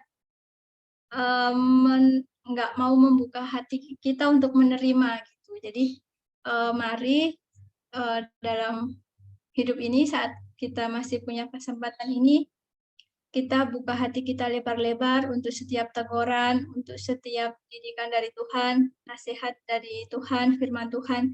Kita lebih peka ya membuka hati, kita tuh mau dirubah. Memang tuh nggak enak ya kalau berubah itu nggak enak, tetapi tujuan kita beribadah, tujuan kita bersekutu seperti ini adalah supaya roh kita itu semakin dirubah seturut dengan kehendak Tuhan. Jadi harus ada perubahan ya kalau kita bersekutu, kita beribadah itu harus ada hasilnya. Jadi kadang kan ada ya orang rajin beribadah, makanya suka kalau di kampung saya ya, mudah-mudahan di kampung teman-teman enggak. Ada juga suka bilang, rajin ibadah, tetapi kelakuannya sama aja, nggak ada berubah-berubahnya. Terus kadang saya juga berpikir, terus kenapa beribadah terus ya kalau nggak berubah, kan begitu ya. Tetapi maksudnya jangan jadi itu juga jangan malah nggak beribadah ya. Dulu saya sempat digituin sama Pak Maria soalnya. Kamu ke gereja terus tapi masih aja kayak gitu, mendingan nggak usah ke gereja katanya gitu. Tapi saya bilang, ya meskipun masih begini tetap harus ke gereja, kan kita nggak tahu kairos Tuhannya. Jadi benar juga kalau kita rajin beribadah, kita dekat sama Tuhan itu, orang itu akan melihat perubahan-perubahannya dari hidup kita. Kita akan berbuah. Gitu. Jadi kalau dari saya sih sharingnya, semakin kita mengerti kehendak Tuhan, berarti hidup kita berubah semakin hari semakin dimurnikan, semakin dikuduskan, dan hidup kita juga bisa menjadi hidup untuk orang lain, gitu. Maksudnya menghidupkan orang lain. Kan Tuhan Yesus itu datang untuk memberi hidup ya.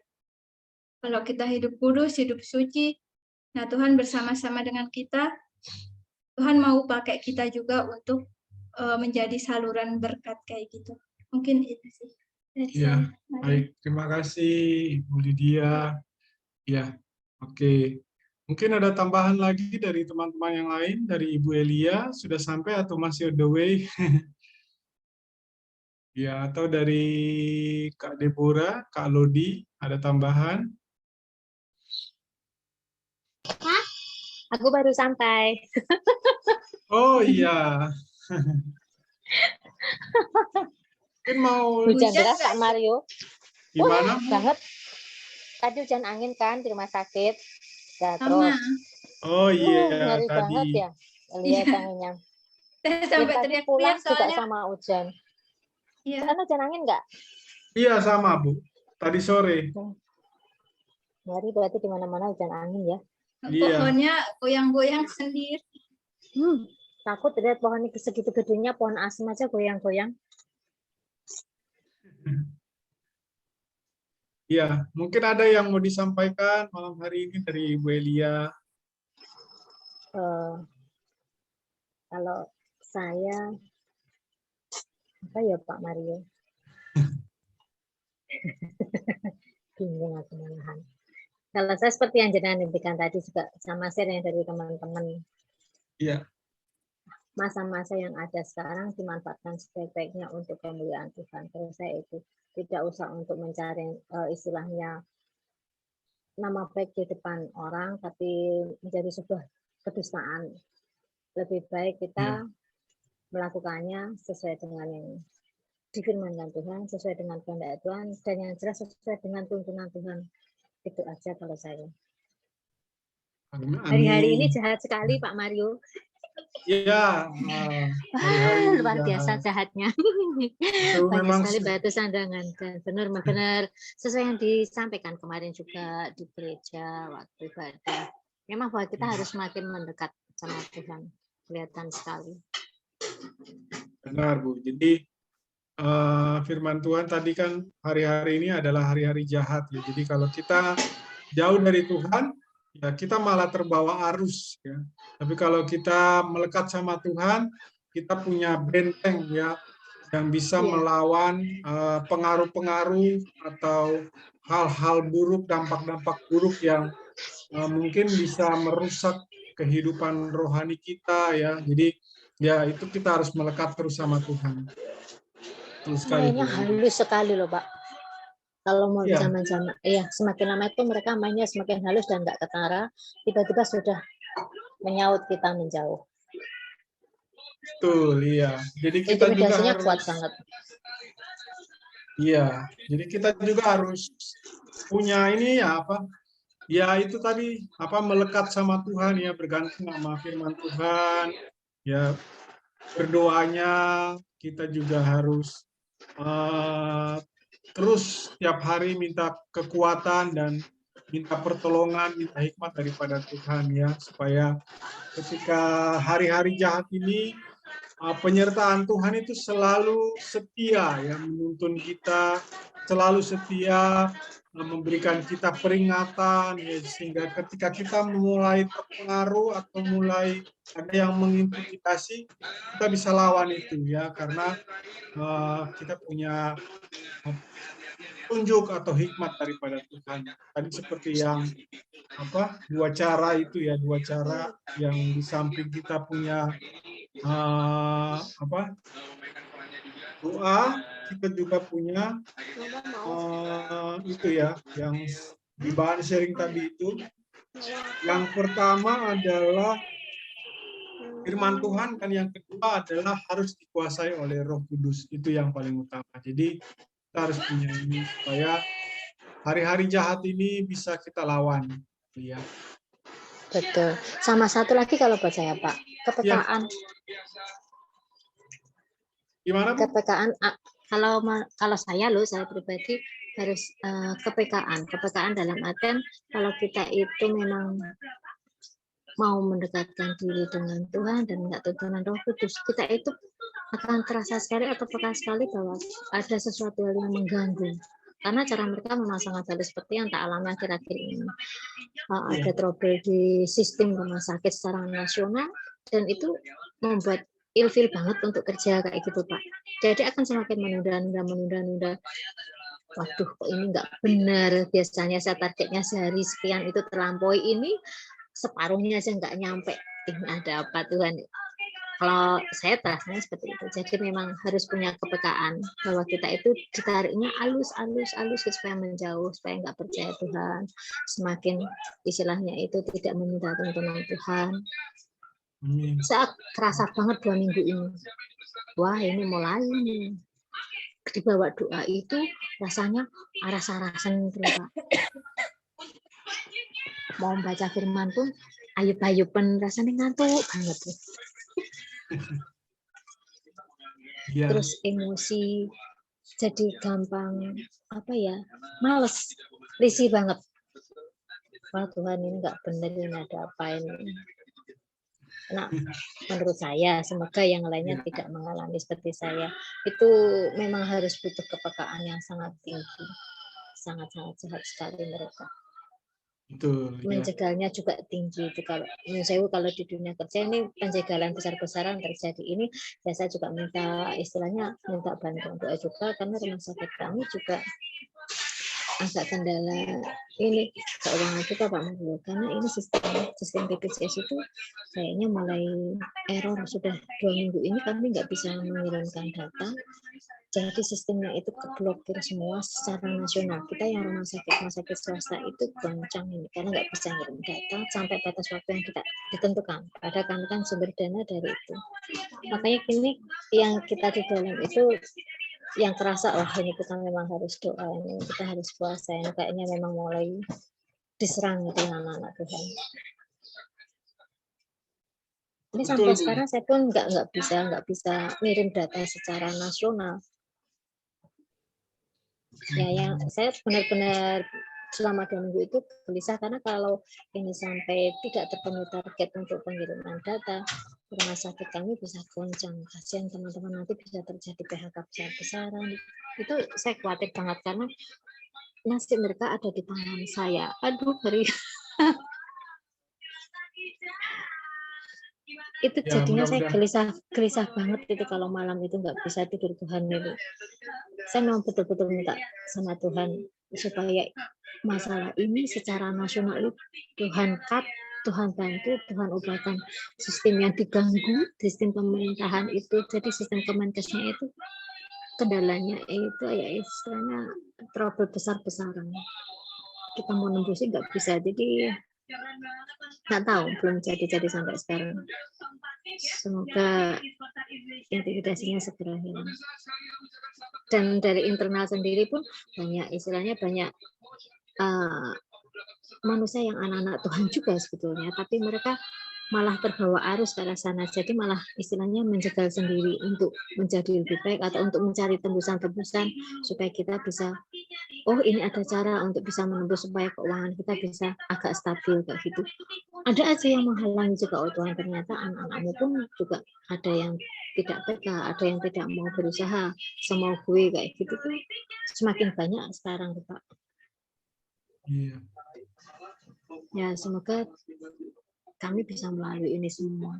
Teman-teman juga bisa terselamatkan. Saya khawatir banget kalau sampai terjadi pemecatan karena kasus ini, karena batas waktunya itu belum bisa ditentukan. Kalau rumah sakit negeri sih aman-aman saja. Ini kami yang rumah sakit swasta itu mulai bertanya-tanya mau sampai kapan. Karena kalau untuk BPJS sendiri kan sudah punya batas deadline-nya kapan pengirimannya, nanti uang akan turun sekian, dan rata-rata untuk rumah sakit swasta uang yang turun itu langsung dipakai untuk gaji, langsung dipakai untuk gaji. Karena mereka pembayarannya kan tidak full dari semua yang kita klaimkan, hanya sekian persen seperti itu. Itu langsung kita olah untuk penggajian. Sementara kalau untuk di rumah sakit saya kan kebetulan saya yang pegang untuk semua itu. Takut kalau saya nggak bisa memenuhi target mereka itu, karena itu otomatis nasib teman-teman saya bagaimana kalau saya nggak mampu. Bukannya mau untuk menjadi kesombongan, enggak, tapi Tuhan ini sangat-sangat berat sekali. Tuhan, nasib teman-teman saya ada di tangan saya ini, dan sementara sistemnya itu nggak berjalan dengan baik. Ya, minta dukungan doa aja supaya dikuatkan, supaya sehat, supaya sistem BPJS itu Tuhan bakal menjadi lebih baik dan kita bisa menembus. Tidak terlalu lama. Kasihan semua teman-teman yang rumah sakit swasta itu, betul-betul berharap penuh.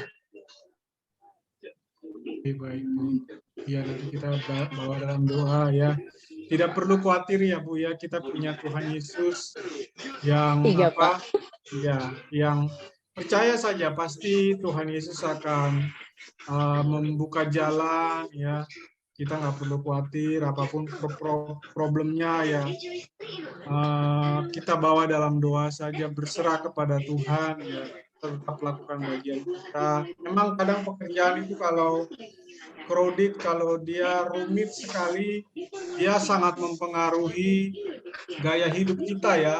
Mungkin Betul. emosional, kemudian membuat kita jadi gampang marah, ya, gampang capek, ya, itu memang Benar karena banget. menguras sekali ya, menguras mental, pikiran kita. Jadi ya kita juga perlu berjaga-jaga ya. Itu yang makanya Tuhan bilang berjaga-jaga dan berdoalah ya, karena roh menurut daging lemah. Iya. Kita lemah itu kita perlu berdoa, kita perlu datang sama Tuhan untuk minta kekuatan daripada Tuhan supaya kita jangan sampai terbawa arus, akhirnya kita malah jatuh ya, sehingga keluarga juga ikut kena, yang lain-lain ikut kena ya, akhirnya problemnya jadi semakin meluas gitu. Ya. Betul sekali, Pak. Saya Ya. nggak mau itu terjadi. Amin. Yang terpenting tetap di dalam kehendaknya Tuhan aja, Bu, keputusannya. Yes. Ya. Ya, betul. Jangan menyimpang. Pasti Tuhan yang akan akan selalu membela kalau kita terus di pihaknya. Enggak, Bu, kalau saya nggak berani melakukan penyimpangan ya dalam dunia kerja, terutama itu rule-nya sudah jelas, sudah pasti, dan pasti akan ada punishment jika dilakukan penyimpangan, meskipun istilahnya alasannya untuk ini, untuk bersama, untuk rekan, saya nggak berani kalau seperti itu. Tetap saya ikuti rule-nya, tetap saya ikuti aturannya, cuman dari sananya sendiri kan memang ada poin-poin yang bisa saya ikuti untuk saya bisa istilahnya menyelamatkan sesaat dulu. Tapi kalau dari secara manajemen tidak menentu ya sudah, dalam artian kalau dari pihak BPJS-nya itu sudah kasih jalan, sementara dari manajemen saya nggak mau, karena yang kita ajukan nanti fee-nya hanya sedikit yang kita dapat, saya tetap harus ngikut yang perusahaan kan, nggak mungkin saya berdiri sendiri, karena itu kan tanda tangan juga manajemen semua kan. Tapi paling tidak saya sudah mengusahakan semaksimal mungkin jalan yang ada yang mereka kasih untuk semua rumah sakit karena kendala ini. Ya memang rupiahnya yang kita terima nanti nggak seberapa, tapi paling tidak itu bisa untuk istilah kasarnya untuk membayar listrik rumah sakit, bahkan gede banget juga itu. Seperti itu. Sampai sebegitunya. Aduh, kreditnya amat sangat Bu. Ya. Mungkin Baik, dengan adanya sistem perubahan itu. Kita akan bawa dalam doa ya, semoga semuanya dimudahkan ya Bu ya, supaya tidak ada kendala ke depannya lagi. Supaya dan semoga bisa, kita yang rumah sakit Kristen ini Pak, rumah sakit Kristen itu dikuatkan Tuhan, karena sekarang banyak rumah sakit Kristen yang tidak berpegang sama firman, seperti mereka takut untuk mengakui bahwa kita itu adalah yayasan Kristen, bahwa kita itu ada di bawah perlindungan Tuhan, itu semakin lama semakin berkurang loh Pak Mario. Jadi hanya nama saja, nama Alkitab, tapi untuk di dalamnya mereka sudah individual banget, tidak istilahnya tidak sesuai dengan apa yang Tuhan ajarkan. Ya. Ya, semoga sesuai dengan namanya ya. Rumah sakit Bethesda ya. Kita teringat kalau Bethesda itu kan Kolam kolam penyembuhan. Bethesda ya. Iya, Ya. kolam mujizat ya. Nah, jadi rumah sakit Bethesda bisa menjadi tempat yang membawa berkat, mujizat bagi setiap orang yang datang ya. Amin. Amin. Ya. Oke, baik. Terima kasih Bu Elia buat sharingnya. Ya, tetap kuat ya Bu ya. Tetap bawa terus di dalam doa ya. Jangan sampai lengah ya. Jangan sampai lengah ya. Tetap berjaga-jaga dan berdoa. Siap, terima kasih. Mohon bantuan doa. Terima kasih. Iya. Maaf pasti. sudah panjang kali lebar kali tinggi sharingnya. Enggak apa-apa. Udah terlambat panjang kali lebar kali tinggi, cuman mengaget toh ya Pak ya. Enggak masalah Bu. Iya. Baik. Oke, dari teman-teman yang lain ada tambahan? Kak Deborah, kalau tidak ada kita akan akhiri. Mungkin ada yang tadi Ibu Elia kita akan doakan kerjaannya. Kemudian dari Kak Lodi, kita mungkin doakan untuk pemulihan Kak Lodi. Kemudian dari Kak Deborah mungkin untuk pendidikannya dan juga keluarga di kampung ya Kak Deborah ya. Oke, baik. Kita akan akhiri ibadah kita pada malam hari ini ya. Mari sama-sama kita tutup mata, kita tundukkan hati kita datang dengan segala kerendahan hati kita mohon pertolongan daripada Tuhan Yesus. Mari kita berdoa. Terima kasih Bapa yang baik, Bapa yang kami sembah di dalam nama Tuhan Yesus Kristus. Kalau pada malam hari ini kami boleh bersekutu, kami boleh mendengarkan firman Tuhan, kami boleh berbagi satu dengan yang lainnya Tuhan. Kiranya apa yang kami dapatkan pada malam hari ini itu boleh menjadi refleksi bagi hidup kami ya Tuhan. Ada yang kami renungkan, ada yang kami lakukan di dalam kehidupan kami. Terutama bagaimana kami bisa melakukan kehendak Tuhan. Karena itulah yang terutama di dalam hidup ini ya Tuhan. Ketika kami mau melakukan kehendak-Mu Tuhan, maka pasti setiap janji-janji firman-Mu itu tergenapi di dalam hidup kami. Tapi Tuhan, kami tidak bisa melakukannya dengan kekuatan kami sendiri Tuhan. Kami butuh pertolongan daripada Roh Kudus. Kami butuh tuntunan daripada Roh Kudus. Oleh karena itu Tuhan, mampukan kami dengan pertolongan daripada Roh Kudus. Ajar kami untuk selalu membaca firman-Mu Tuhan, sehingga kami boleh mengerti kehendak Tuhan. Ajar kami untuk selalu memohon pertolongan dan bergantung kepada Roh Kudus, sehingga Roh Kudus sendiri yang menuntun kami, bukan dengan akal pikiran kami yang terbatas ini Tuhan, tetapi biarlah oleh karena pertolongan daripada Roh Kudus, kami dimampukan untuk melakukan setiap kehendak-Mu di dalam kehidupan kami. Kami percaya Tuhan, bahwa Engkau punya rencana yang indah dalam kehidupan kami. Engkau punya rancangan masa depan yang penuh harapan bagi setiap kami ya Tuhan. Dan kami percaya Tuhan, ketika kami bergantung, melekat hanya kepadamu ya Tuhan, maka kami sanggup untuk melakukan segala perkara di dalam Engkau ya Tuhan. Terima kasih Tuhan, pada malam hari ini kami berdoa untuk Kak Lodi Tuhan, kami mengucap syukur Tuhan, atas kekuatan yang sudah Tuhan berikan buat Kak Lodi Tuhan. Pada malam hari ini, kiranya Tuhan, Engkau berikan kekuatan yang baru, Engkau berikan tambahkan kesehatan, tambahkan kekuatan lagi, sehingga Kak Lodi boleh sungguh-sungguh, boleh mendapatkan pemulihan, kesehatan, kekuatan yang baru. Kami berdoa di dalam nama Tuhan Yesus. Kami pegang janji firman-Mu bahwa oleh bilur-bilur darah Yesus, Kak Lodi sudah disembuhkan. Itulah iman percaya kami ya Tuhan. Kami berdoa dan memohon kepada Bapa di surga di dalam nama Tuhan Yesus. Engkau juga memberkati pekerjaan Kak Lodi, Engkau memberkati pelayanan Kak Lodi, Engkau memberkati apapun yang dia kerjakan dan lakukan ya Tuhan. Berkati keluarganya yang ada di kampung Tuhan, jaga mereka Tuhan, sehingga mereka boleh senantiasa hidup di dalam damai sejahtera dan penyertaan daripada Tuhan. Terima kasih Tuhan, malam hari ini kami juga berdoa mengucap syukur Tuhan untuk kesembuhan yang boleh dialami oleh orang tua daripada Kak Deborah yang ada di kampung. Kami bersyukur bahwa Bapak Kak Deborah boleh mengalami kesembuhan, boleh mengalami pemulihan. Kami percaya itu semua karena pertolongan Tuhan, sehingga Tuhan mau memulihkan, menyembuhkan, dan kami percaya Tuhan, ketika kesehatan itu Engkau curahkan, mujizat kesembuhan itu terjadi, Engkau pasti akan selalu memelihara.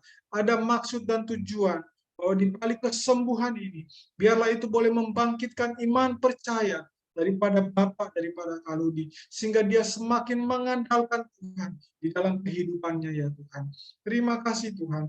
Kami berdoa buat Kak Lodi di dalam pendidikannya Tuhan. Engkau berkati Kak Lodi, Engkau memberikan hikmat, Engkau memberikan pengetahuan, Engkau menjadikan dia anak yang takut akan Tuhan, anak yang dengar-dengaran kepada Tuhan, sehingga Engkau memberkati masa depannya, Engkau memberkati hidupnya ya Tuhan. Di dalam nama Tuhan Yesus, penyertaan dan kasih Tuhan senantiasa menyertai Kak Lodi dan Kak Deborah ini ya Tuhan. Terima kasih ya Tuhan. Kami juga berdoa pada malam hari ini, menyerahkan pergumulan daripada Ibu Elia Tuhan. Saat ini Ibu Elia sedang mengalami trouble dengan sistemnya di rumah sakit Tuhan. Kami tidak tahu ini persoalan seperti apa Tuhan. Tapi kami cuma punya iman percaya Tuhan, bahwa Tuhan sanggup memulihkan segala urusan, segala pekerjaan, segala sesuatu yang tidak beres, Tuhan pulihkan, sehingga tidak ada lagi persoalan dengan sistem, tidak ada lagi persoalan dengan apapun ya Tuhan, sehingga pekerjaan boleh menjadi lancar kembali ya Tuhan. Dan biarlah Tuhan memberikan kekuatan, Tuhan memberikan bimbingan, sehingga Ibu Elia boleh tetap bergantung hanya kepada Tuhan. Ibu Elia tidak terpengaruh dengan hal-hal yang membuat jiwanya, emosinya menjadi tidak terkendali Tuhan. Tapi ada roh damai sejahtera, ada roh ketenangan, ada roh sukacita, sehingga Ibu Elia boleh bersemangat Tuhan. Apapun kondisinya Tuhan, kami percaya Tuhan pasti akan pulihkan ya Tuhan. Berkati Ibu Elia Tuhan, dengan kesehatan, dengan damai sejahtera di hati, berkati pendidikan anak-anaknya, berkati orang tuanya yang ada di kampung, berkati keluarga besarnya Tuhan, berkati dia juga di dalam pelayanan Tuhan, sehingga Ibu Elia ini boleh menjadi anak yang taat, yang dengar-dengaran, yang menjadi kesukaan Tuhan, dan Tuhan memberkati Ibu Elia sekeluarga ya Tuhan. Terima kasih Tuhan. Kami juga berdoa tadi buat Ibu Ince Tuhan. Kiranya Tuhan Engkau memberkati Ibu Ince di dalam keluarganya, di dalam pelayanannya, di dalam pekerjaannya, dalam segala apapun yang diperbuatnya. Tuhan yang memberkati dengan kesehatan, dengan kekuatan, dengan damai sejahtera yang daripadamu ya Tuhan. Berkat dan anugerah-Mu melimpah bagi setiap kami ya Tuhan. Kami berdoa buat kami sendiri Tuhan, hamba dan juga istri hamba Ibu Lydia, kiranya Tuhan menjaga kami dengan kesehatan, dengan kekuatan, kiranya apapun yang kami perbuat Tuhan, biarlah itu semua untuk kemuliaan nama Tuhan Yesus. Terima kasih Tuhan, kami berdoa buat teman-teman kami yang ada di dalam Komsel Salt and Light ini ya Tuhan. Kami berdoa buat setiap mereka ya Tuhan. Kami tidak tahu apapun pergumulan yang mereka hadapi. Tapi kami percaya Tuhan, setiap pergumulan pasti ada jalan keluarnya. Ketika mereka mau sungguh-sungguh, mereka mau bergantung kepada Tuhan Yesus, maka mereka pasti akan memperoleh kemenangan. Oleh karena itu kami berdoa, curahkan Roh Kudus bagi setiap mereka ya Tuhan. Curahkan Roh Kudus-Mu ya Tuhan, sehingga Roh Kudus boleh melembutkan hati mereka, memberikan kekuatan kepada mereka, memberikan pertolongan kepada mereka, sehingga mereka boleh hidup dalam kemenangan, mereka boleh mengalami pemulihan, mereka boleh mengalami terobosan, dan setiap persoalan yang mereka hadapi, Tuhan berikan pertolongan dan jalan keluar. Terima kasih Tuhan, kami sudah boleh berkumpul pada malam hari ini. Kami sudah boleh bersekutu pada malam hari ini. Kami kembalikan segala ucapan syukur kami atas penyertaan Tuhan di sepanjang hari ini, di sepanjang hidup kami. Dan kami akan berpisah, kami akan beristirahat Tuhan. Kami berdoa kiranya Tuhan, Engkau memberikan kami hati yang tenang, pikiran yang tenang, kami boleh beristirahat dengan nyenyak Tuhan, segala keletihan, kecapean kami, baik capek fisik, capek otak, dan segala macamnya, Tuhan gantikan dengan kekuatan yang baru. Tuhan gantikan dengan kesehatan yang baru. Sehingga esok pagi kami boleh bangun, kami boleh menikmati kasih Tuhan. Kami boleh menikmati berkat-berkat Tuhan yang baru, anugerah Tuhan yang baru, yang tidak pernah berkesudahan di dalam kehidupan kami ya Tuhan. Terima kasih Tuhan, dan mari kita berpisah untuk menerima anugerah daripada Allah Bapa, cinta kasih daripada Tuhan Yesus Kristus, dan persekutuan bersama dengan Roh Kudus dari sekarang sampai selama-lamanya. Doa dan ucapan syukur kami ini kami persembahkan hanya kepada Bapa kami yang ada di dalam surga, di dalam nama Tuhan Yesus, Tuhan dan Juru Selamat kami. Mari sama-sama yang sudah menerima berkat daripada Tuhan, kita katakan amin. Ya, terima kasih banyak buat Terima Ibu kasih. Elia, terima Iya, kasih Kak Kak Deborah, Alodia, Kak terima kasih Kak Debbie. Deborah untuk waktunya pada malam hari ini. Sehat-sehat semuanya ya, tetap semangat ya. Semoga yang sakit cepat pulih, yang punya pergumulan dalam pekerjaan boleh cepat dipulihkan juga ya. Oke, shalom buat kita semuanya. Selamat beristirahat. Selamat malam. Selamat malam semuanya, Kak Lodi. Tuhan Yesus Selamat memberkati. pagi. Ya, shalom.